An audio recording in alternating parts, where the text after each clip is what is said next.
a collision of truck and another vehicle.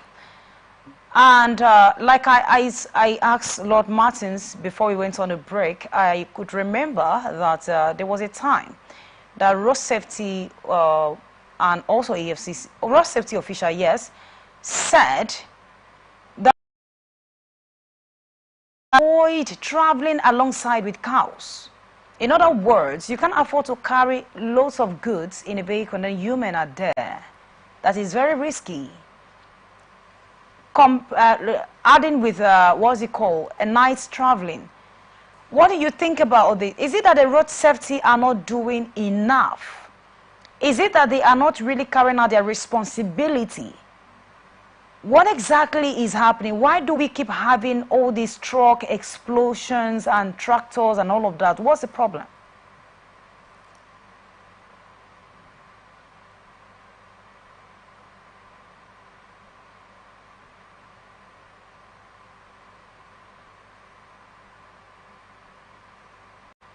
It is unfortunate that we've lost 30 people in this kind of instances. Not 30, 50.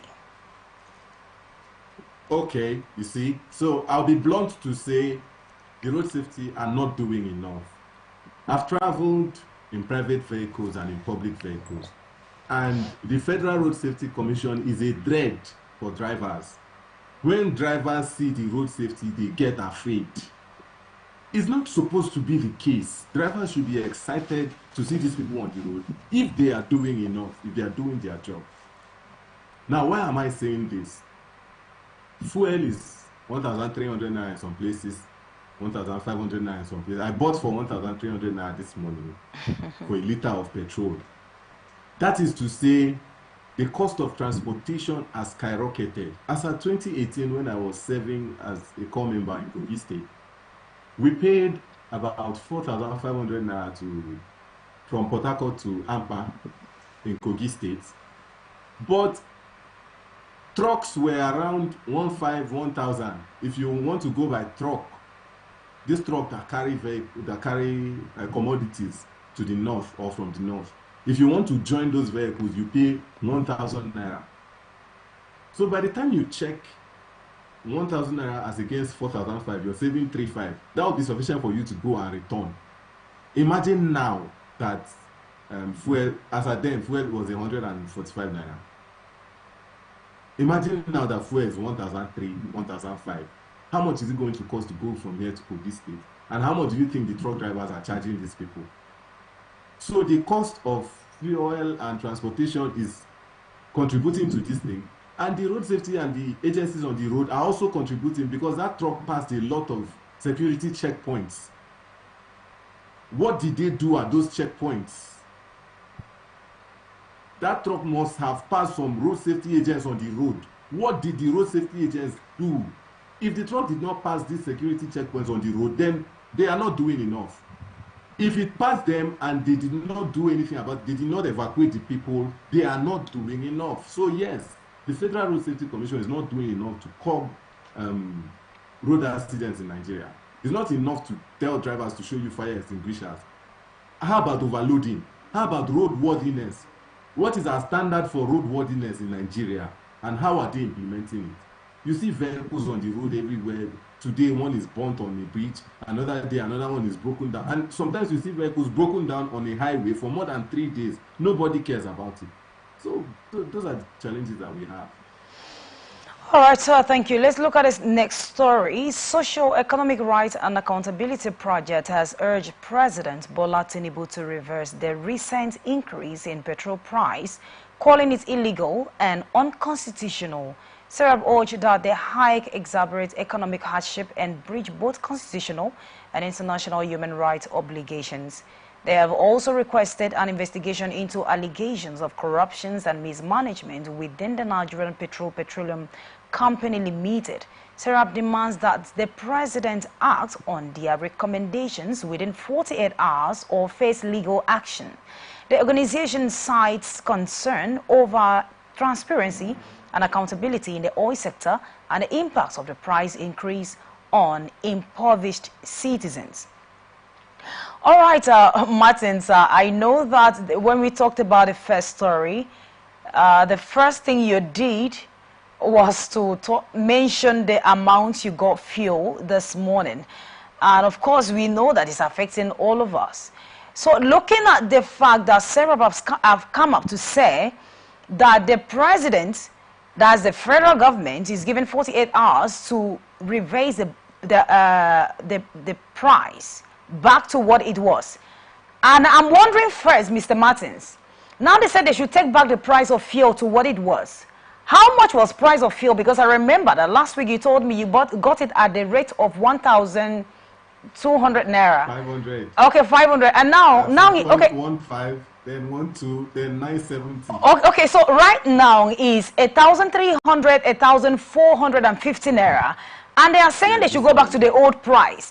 I would like to know which one is the old price.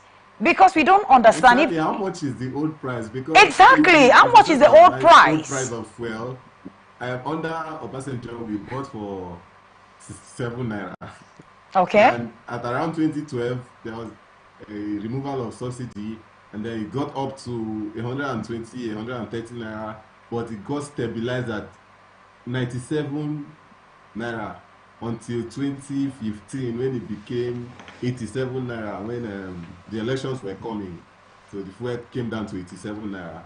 And then under President Buhari, we bought at an average of 145 naira. So which of the old price are we talking about here? I'm asking you the question. Me, I want to buy at 67. I don't know the people that requested, but let's be realistic. 48 hours is not a realistic time frame to make any reasonable impact in the price of fuel. They are saying the president should get it down to the old price in 48 hours. Does that mean we should use our entire GDP to pay for fuel subsidy? I don't think that request is realistic. Other elements of the request make sense.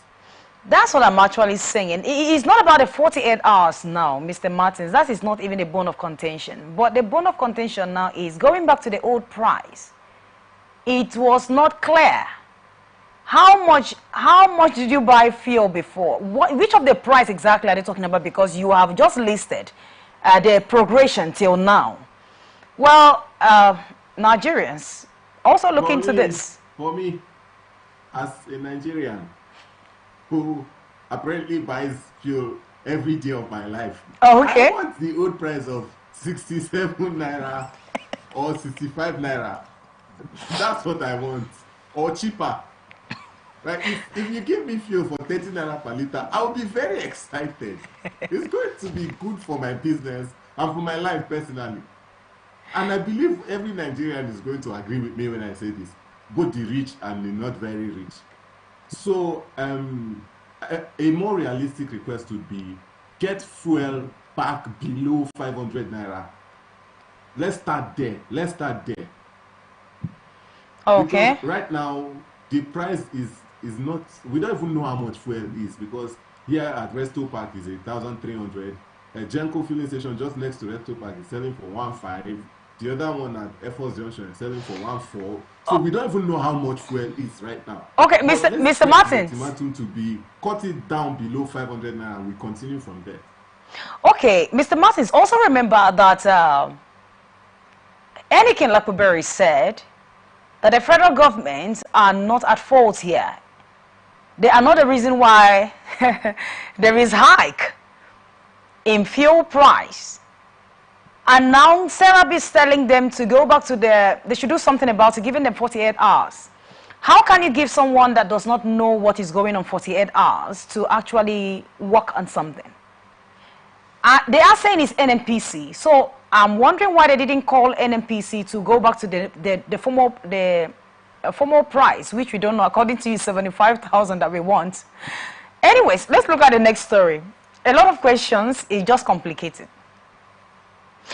National Association of Nigerian Students has reaffirmed its plan for a nationwide protest on September 15, 2024, in response to the recent hike in fuel price, which have risen to 855 naira to 1,000. and higher per liter. Non-Senate President Henry Okumomo stated this to our correspondent that the increase in fuel price have worsened the already economic hardship situation in Nigeria, including students, now representing over 400 million Nigerian students, feel compelled to fight for the people. The fuel price hike has triggered widespread frustration with many Nigerians, including business operators and families, struggling with rising costs of essential goods and services. James Martins, now looking at the phase of hike in fuel price, which is tormenting Nigerians. The NAS have come up with the idea to fight for Nigerians. Over 40 million students are ready to go on a nationwide protest for the federal government to do something about the current hardship, economic challenges in the country. What is your take on that? Looking at the fact that they are still keen on the 1st October protest tag fearless. What do you think? Nigeria is becoming the protest nation. It's now protest galore. Well, I think we need decisive actions. A protest by NAS is a decisive action. Okay, because the last protest that we had, I think it was in August, the first 10 days of August. After the protest, certain people at the higher echelon of authority in Nigeria came out to say that it was protest and wanted to get them out of office. That was very disappointing to hear. Because people are trying to air their views. They are trying to vent their frustration. And because the average Nigerian person does not have access to the government, protest seems to be their way of showing the frustration. And then somebody will come out and say it's a protest by people who wants them to get out of office. It's disappointing. There are certain levels of incompetence that people would showcase, and it becomes expedient for them to resign from office. But unfortunately, Nigerian leaders don't resign from office. Otherwise, there are 13 people who are supposed to resign from office. Why? The protest came and it's been finished. They have started breathing a sigh of relief. Okay, maybe they don't tire, they don't stop. Now, some of the things that we observed, the government kept complaining that the protest was without leadership. Now, NAS wants to protest. NAS has constituted leadership, so I believe we will not have that kind of comments anymore. But then, NAS and the rest of Nigeria are just trying to communicate frustration. Just like you mentioned, Henike and Lobobri saying that they are not responsible. We don't care who is responsible. Since last week when he made that statement until now, what has been done? See, Aliko Dangote brought up his samples and is showcasing it is of international standard. Right, Dangote is now refining petroleum products in Nigeria and he has started producing PMS. What is the government doing about utilizing that facility to help curb the situation in the country? Let's get this price of fuel down. Nigeria is exporting crude oil and the price of fuel is so bad. Is this not a disappointment? Okay. What about the 15 trillion naira or so that was spent on the Nigerian-owned refineries? Those refineries have not been able to refine 1 liter of fuel in the last 20, how many years? 22 or 24 years. What is being done about these things? So, NAS, yes, NAS, if they want to protest, I am encouraging NAS to be absolute in their protest. Be absolute. What's your request? Fuel should come down. Don't stop protesting until fuel comes down. Because the government is going to try to intimidate. They are going to come up with lousy excuses, lousy things. We've heard you and all those things. We don't want you to hear Nigerians. We want you to do things. We want to see pump prices go down. People are suffering. See, people are really suffering. People are really suffering. All right, Mr. Martins. And before we know it, we'll start having cases of suicide.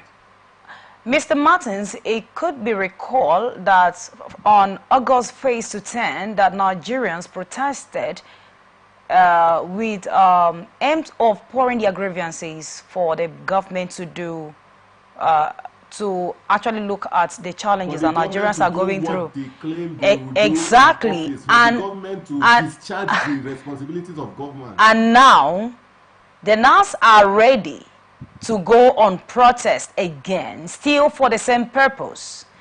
And they also talked about the first October protest are fearless, still for the same purpose. What is the tendency that if the federal government couldn't do what they protested for August 1st to 10th, that they would do it this time, that NAS are ready to protest? And you said something, that they should be absolute in their protest or in pouring out their requests, their grievances. What is your definition of absolute? Are you saying that all of this one that they have been doing, they are playing around the bush? Okay, what I mean is this. I'll take the End Bad Governance protest, for example. It was a 10-day demonstration, right? Yeah. And the government stalled for 10 days to see, I don't know if they were trying to see if they can wait it out. And technically they waited it out, the protest ended. And we've not seen results.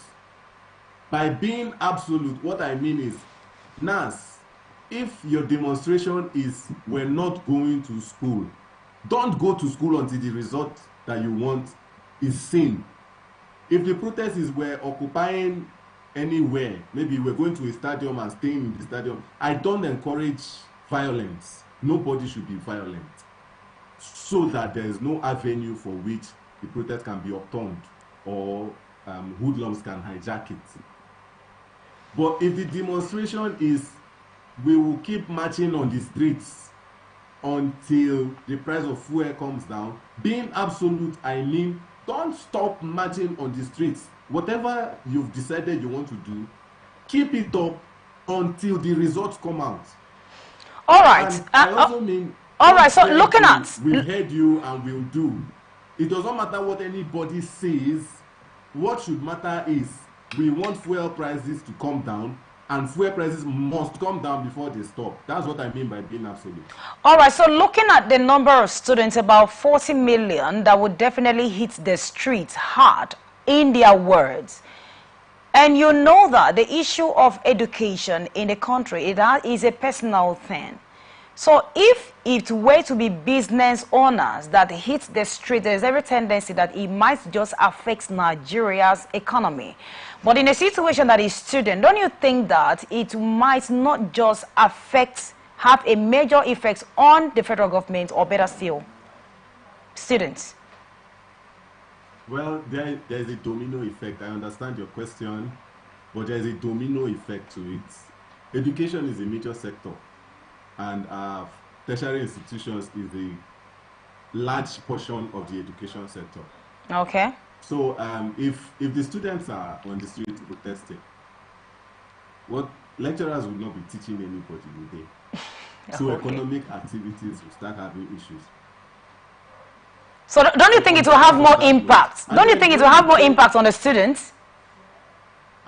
Well, it will have impact on the students. But if we think about it, Immaculata, I did my final year in 2015-2016 session, and they taught us the cost component of the food marketing bill, 1976,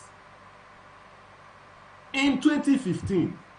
Okay. So even our curriculum, a lot of people have said our curriculum is severely outdated. So it's not like it's going to affect the degree, the paper that the students will carry. It might prolong their stay in school, but then we're marching for a good thing. There's a lot of changes that needs to be done in Nigeria. I encourage, if NAS wants to protest, I am encouraging NAS to protest too. But okay. What I'm saying is, all these effects that you're talking about now, it might affect the students adversely. But it will be a shame, so to say, if at the end of the demonstration there is still no result. That's why I said, let it be absolute. If we're going to sacrifice some of our lecture weeks to get the result of fuel coming down, is a good gamble, is a good bet. Because in school now, people are suffering. Some schools don't even have fuel to start their journey. I know a couple of schools now that are not giving students light. and they are preparing for exams. Well, Mr. Martins, let's see, in Nigerian language, let's see how it goes. And you know that if NAS happen to hit the streets hard and stay there till their request is made, you will realize that they might just end up, going back to the streets. You know what I'm talking about, because it has to do with them and their education. I want to thank you for joining me, Mr. Martins. It was beautiful having you on set this afternoon, and we hope to have you again some other time. All right, thank you for having me.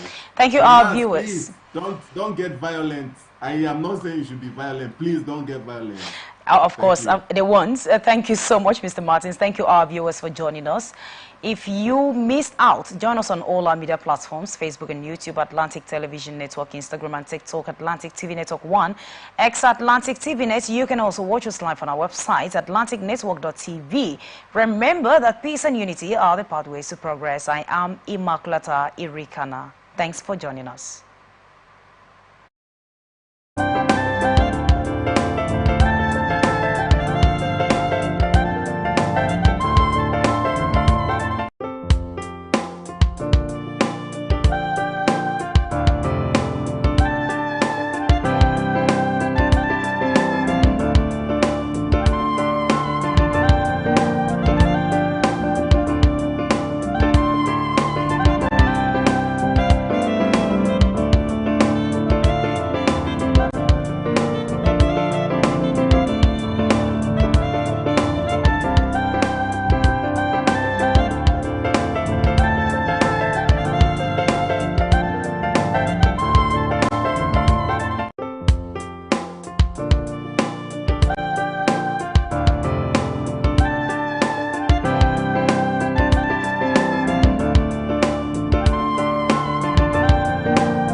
From the line across the ocean to the land beyond the mountains, through the Sahara, we bring